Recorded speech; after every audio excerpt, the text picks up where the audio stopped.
It's a beautiful Sunday afternoon, and I'm downtown here at Likes Gaslight Park, right across from the Tampa Police Department here. You see it's right over there, big yellow letters, Tampa Police. And I'm standing here talking with my friend George. George has been homeless about 9 years now in Tampa. And when I first met George, he used to sleep right across the street on the curb next to the parking meter. And I couldn't understand how he felt safe sleeping right on the curb when cars would go speeding by, or how he could even sleep with the noise. It was just incredible. And that's when I first met, just like 5 years ago, something like that. And so now George sleeps in a different area because he was told don't sleep on the curb, but he's still sleeping on the sidewalk.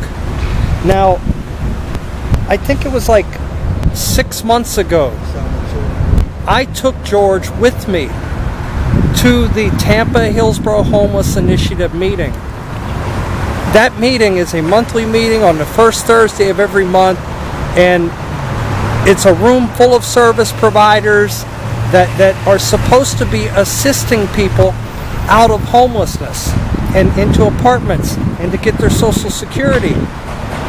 And George introduced himself. I introduced George, and I said, this is my friend George. He's been homeless 9 years on the streets of Tampa. And here he is, still. After I took him to that meeting and introduced him to those people, to Antoinette Triplett and Antonio Bird, who is the COO. Antoinette Triplett is the CEO, and Antonio Bird is the COO of Tampa Hillsborough Homeless Initiative. They were hired out of St. Louis to come here as like the heroes of homeless, and they have the answers, and they're going to fix it. And still, George, my friend here, is sleeping on the street. Like I said, 6-7 months ago, I took him to the meeting, and he stood and spoke with Antonio Bird. And I have a picture of them speaking. It is 2 blocks away from where their office is, upstairs in the county building. Is where George still sleeps. And they don't even have it in them to walk down and talk to George. George, do you remember the day we went to that meeting? Yes. What happened? Well, it was a very interesting meeting. It's a meeting about people in Tampa being homeless, and they have a count. They have a number of showing like thousands of people out here in Tampa that they don't have a place to live, and they're working on it, and they get paid very well. But when you ask them questions, you ask them who is funding the program, who's giving you all monies, and how much is allocated to help the homeless, and how can the homeless research really benefit homeless people. Now, you when you spoke to Antonio at the end of the meeting, you asked him questions like that, right? Yes. What kind of answers did you get? Well, when I asked him who's funding the program, who's giving them a budget, can I get a printout of the monies that were given for like maybe the last 10 years, maybe millions of dollars. The questions you were asking, he probably thought you were like undercover or something. That's not normally what somebody sleeping on the streets would ask. Yes. But you were with me, so who knows what they thought. And he kind of smiled, and it seems like it's government organized, and the government, when they feel it's necessary, deemed necessary, they will help a few people. Maybe they help 20, maybe they help 30. But to me, when I was asking Antonio, I was really seeking an answer, because I said, they have monies they gave you all, and y'all have houses coming, or are they out there now? Where's the free ones, or where's the health insurance that's free? I need to go to the doctor, and now I've been out here 11 years. I mean, time goes by so fast, and my check's been on 2 years. Now, you did receive Social Security in the past, right? I was receiving Social Security. And because of your injury on the job, you told me. Right, a construction job in 1999. And that somehow got turned off, and you hadn't been able to get it back. I haven't been. Now, if they would have assisted you into housing months ago when I took you to that meeting, they also could have assisted you with a SOAR certified caseworker and probably got your Social Security turned back on in 90 days. How do you feel that you went to a meeting that was full of service providers and they learned that you were sleeping on the sidewalk 2 blocks away from the office where Tampa Hillsborough Homeless Initiative and Hillsborough County Homeless Services is, and 6 to 7 months later, you're still sleeping there? How do you feel? How does it make you feel?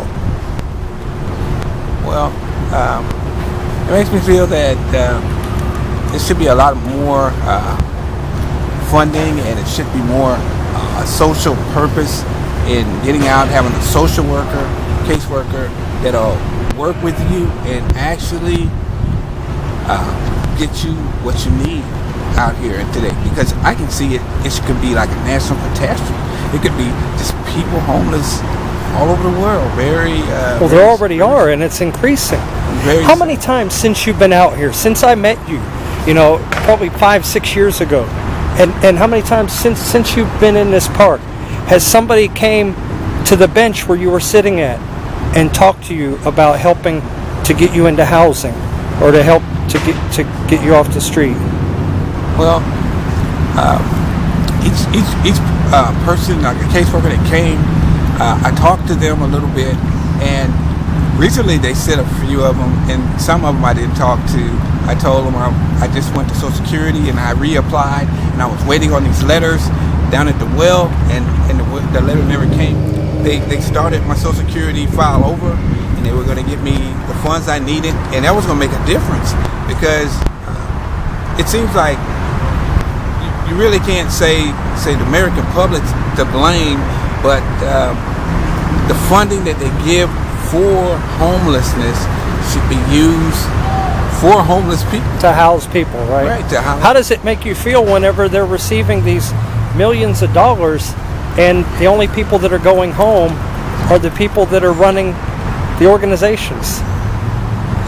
And there's so many people still on the streets. It just makes me feel that the system sometimes is ineffective.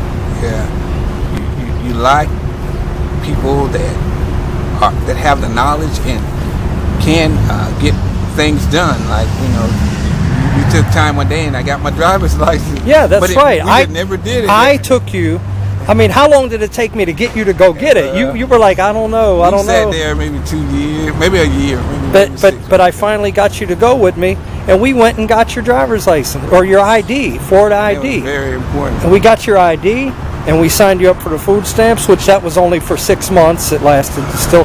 I don't know if it needs to be renewed or not. But also, Anne Marie, who helped us at Metropolitan Ministries, only because it was me, also did what's called the VI SPDAT on you. Asked you all those questions, remember? Do you remember she told you at that time? Now that was 6 or 7 months ago. The same day we went to that meeting.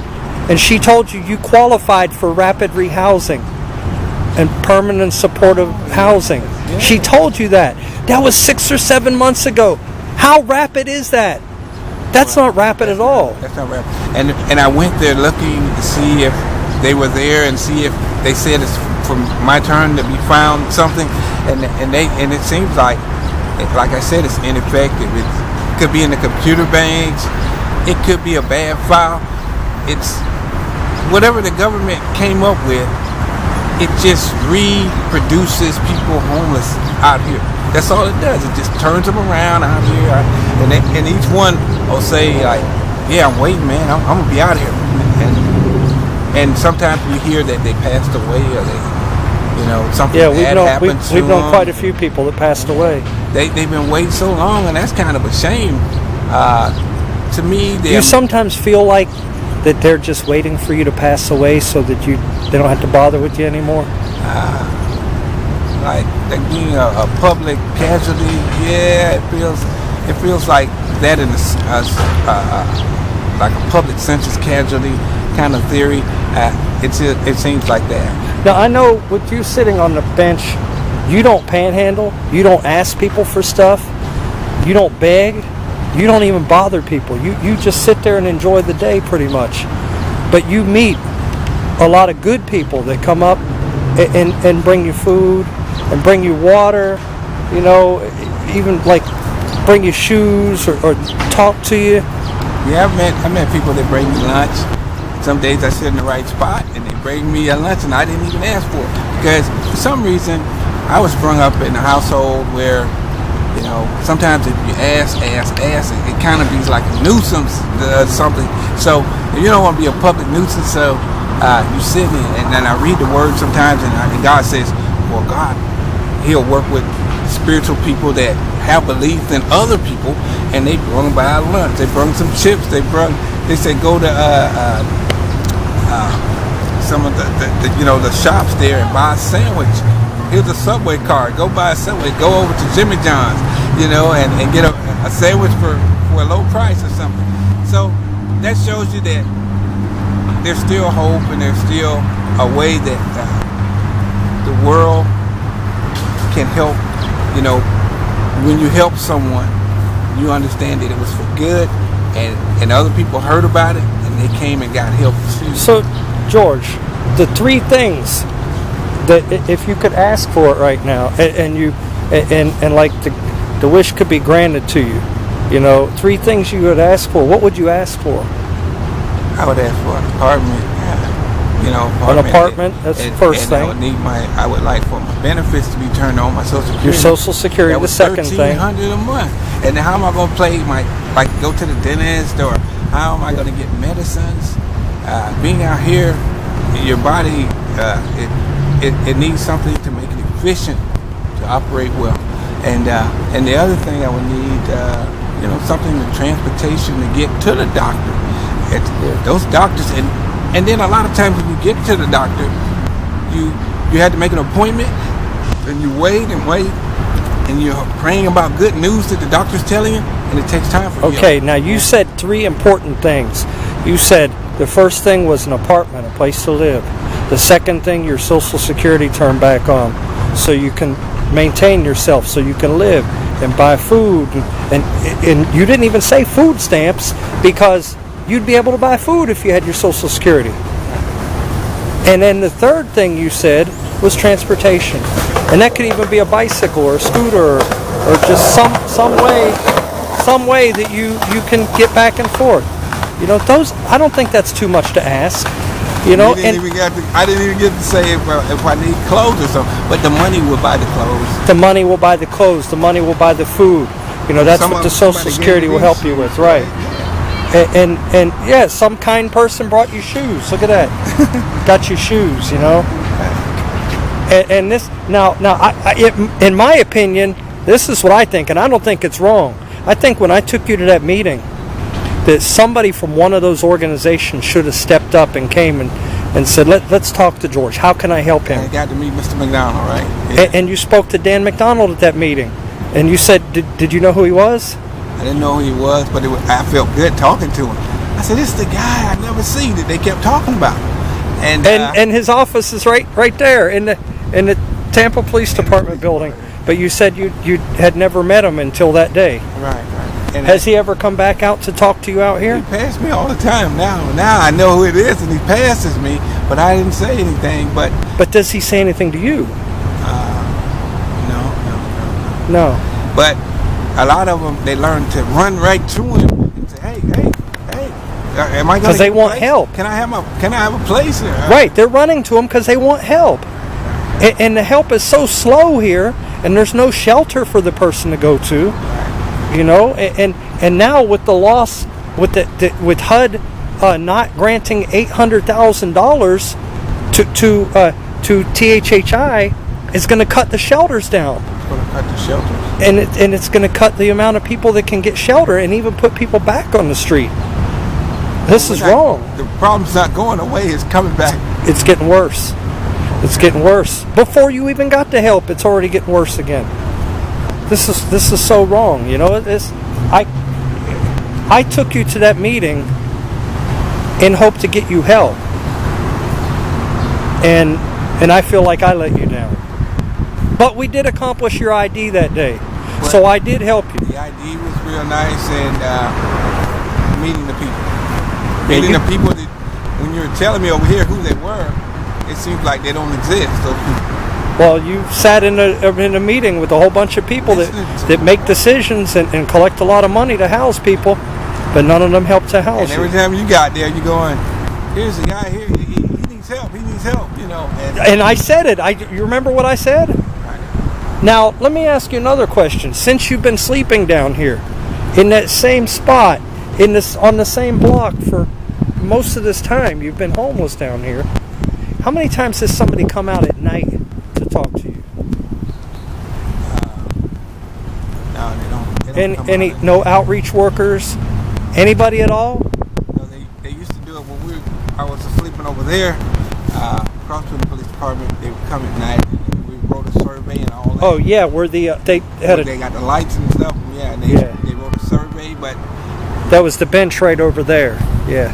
See that white and black building there? Right. We would sleep along there, but they stopped that. But they took a survey, all these things, and I see it. They ask you all these questions, but then nothing ever happens. I answered their questions, and nothing ever happens. Right, and then here in the park, they question me about it. But what I find out when they take the survey helps them open up maybe a dinner for you, maybe a place. They bring some clothes, and they tell the guys go which way that is, and they do it every year. They try to get a public census, and then they help people. But what I was saying, if the government can pass a bill, and it's like having a representative. They pass a bill and they work on bringing people out to do social dialogue with the people and ask them what it is they need. Why is your life like this, and how far away are you from getting achieved to what you need achieved? You know, the help you need. If they could have a bill like that in Congress and help the homeless and ask them, say, well, it's a program I can get you in, and it can help you help benefit your life, so that your life is now an inspiration. It's helping in some sort of way. Maybe you donated blood or something. I'm not sure how they do it, and sometimes they give you benefits or give you a free dinner, give you clothes. Now, George, you said the only time that at night that anybody's come out and talked to you was like when you slept over here, or right. Nobody else come out and talk to you? How many times have I come out and sat and talked to you? I think the police did. They talked to me one time, and I went over to Metropolitan. But how many times have I come out and sat and talked to you? Come all the time. But one day the police did. They talked. You told me about that when he trespassed you and arrested you. He told me something. He said, go where I said first and get help. So I went over there and I got clothes, a shirt, Metropolitan Ministries over there. But remember you told me the one time that you were over there and the cop came in the middle of the night and got you up and arrested you? Oh, man. What happened at that? What happened then? Well, I wasn't sure. They were saying I had a trespass. And when I was sleeping, and I didn't know what he was talking about until he woke me up. And right where I was sleeping. That was on the curb next to the parking meter, wasn't it? No, that was over off the bus line. Okay. And then, it was over something that an old trespass that built up. And like sometimes if I know, you can go and ask the officer if you got a trespass warrant, and he'll show it to you, and he'll tell you what they sit here, and he'll help you go in there. So what happened when he came to you? How did he treat you? What did he do? All he did, I was asleep, and he said, "You'll find out what it's about, man." He picked me up off the ground. I was over there sleeping, and that kind of got me. But I didn't like the way they handle my stuff and stuff. They throw your stuff all over the place, and they take you in. He took me on in. Well, that was a little conversation that I had here with my friend George downtown here in Likes Gaslight Park, where, like I said, he's been sitting down here on the bench for 9 to 10 years, and still here after meeting Antoinette Triplett and Antonio Bird from THHI, and talking to the people at the meeting, and wanting housing and wanting help, and still 6 or 7 months later he's sleeping on the sidewalk, on the concrete. Now you tell me, what is rapid rehousing and what is permanent supportive housing if a man who's been homeless 9 to 10 years is still sleeping on the concrete after meeting in person the CEO and the COO of Tampa Hillsborough Homeless Initiative and a room full of service providers that were asked to please help him, and yet none of them have come out to see him. None of them come out and talk to him at night. None of them check on him. This is wrong. This is wrong on all counts. This is a lack of service here in Hillsborough County, in the city of Tampa, and something needs to be done about this. And I think you should email Tampa Hillsborough Homeless Initiative and Hillsborough County Homeless Services about this. And why is George still on the concrete? Why haven't they helped him? Please share this video to show people what's going on. It's not only happening here in Tampa, it's happening in many other places, many other cities. This is wrong, and something needs to be done about it. And it's going to take the voices of me, of you, of everybody that watches these videos, and everybody that hears this story and sees what's going on. We've got to stand up and send a message. Thank you for watching this. Please subscribe to the channel. I'm going to start creating more videos like this, interviewing more people, and continuing to help others like I do, or like I try to do. Hopefully we can do something bigger together. Not just me, not just you, everybody. Thank you for watching. Have a great day.